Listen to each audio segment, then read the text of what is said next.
Now, we're just weeks away from a crucial election in Edo State, an election that will determine the trajectory of the people of Edo State for the next 4 years, with many issues on the table, making it a very, very important election.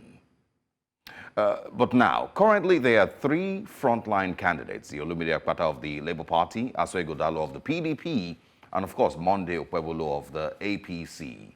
One thing that I have spoken about in the past is this seeming method of operation where the handlers of former President Buhari and current President Bola Tinubu thought it was wise back then and even now to somehow shield their principal from media scrutiny. President Buhari back then ran 8 years with barely any media chats or press interviews to answer burning questions about where he was taking Nigeria. Our current president seems to be following the exact same script. Since he became president, he has also barely granted any media chats or made himself available to be interviewed by journalists. Now, in a sane society, this should be a very red flag, and history has shown that it never ends well. Now, one of the candidates for the Edo State election seems to be running his whole campaign through third-party voices, having other people go to radio and television interviews to speak on his behalf. Even though he has been invited more than a few times, he just somehow has not been able to get himself to honor any of these interviews to share with the wider public, but most importantly with the people of Edo State, his good plans for the state if elected as governor. He seems to be running away from the media. One of the main things that will connect him with the people, the media, one of the main things that will connect him with the people that he claims to want to serve. Now, to be clear, interviews, public conversations, engagements, media chat, these are not just formalities.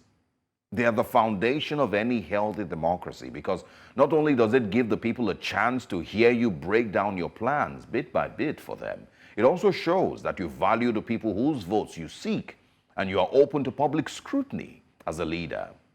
But this candidate, the one who wants to lead and continues to avoid every opportunity to speak directly to the people or to be interviewed, and I think it's very, very strange.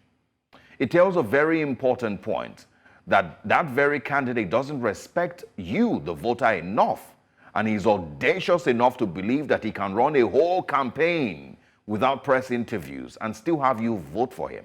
That's what it tells. That he believes within himself that he can run a whole campaign by simply putting up campaign posters without being interviewed, without putting himself through scrutiny, without, journalists, asking him tough questions. He believes that he can run that whole campaign and still get your votes and win. It's baffling. Because how else does he hope to earn the trust of Edo people without speaking to them, without answering tough questions?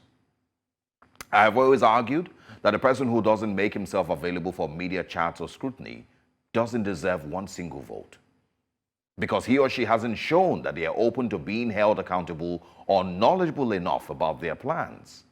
Elections are beyond just promises or campaign posters or speeches at those mega rallies.